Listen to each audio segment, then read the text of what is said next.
আইপিএফটির জরুরি সাংবাদিক বৈঠক। রাজ্যের আইন শৃঙ্খলা ভেঙে পড়তে পারে এমনই আশঙ্কা প্রকাশ করেছে আইপিএফটি।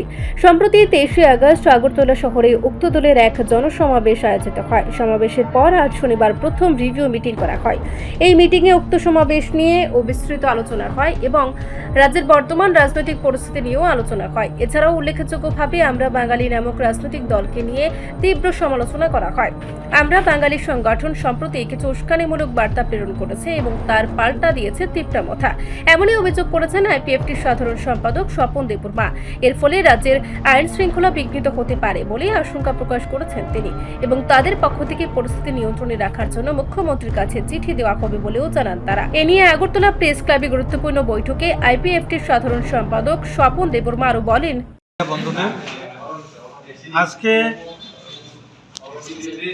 13 তারিখ সেপ্টেম্বর 2025 আগরতলা প্রেস ক্লাবে আমাদের আইপিএফটি পার্টির কেন্দ্রীয় কার্যকরী কমিটির একটা গুরুত্বপূর্ণ মিটিং অনুষ্ঠিত হয়। মূলত দুইটা বিষয় নিয়ে এই মিটিংয়ে আলোচনা এবং সিদ্ধান্ত নেওয়া হয়।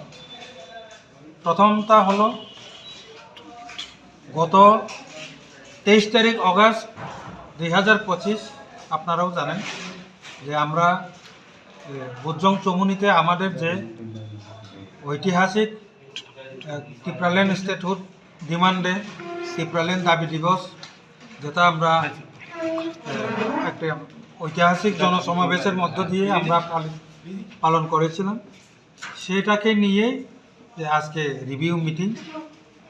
এই রিভিউ মিটিংয়ে আমাদের যে 23 তারিখ অগাস্টের পরে অথবা 23 তারিখ অগাস্টের উপর যে বিভিন্ন খরচাপত্র থেকে শুরু করে ওটার যে প্রভাব বা সাংগঠনিকভাবে কীরকম পজিশন আছে, এইটা নিয়ে আমরা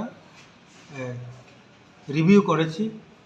দ্বিতীয়ত যে বিষয় হলো যে বর্তমান যে 23 তারিখ অগাস্টের প্রোগ্রামের পরে আমরা দেখেছি রিপোর্ট সংবাদ প্রতীক্ষা।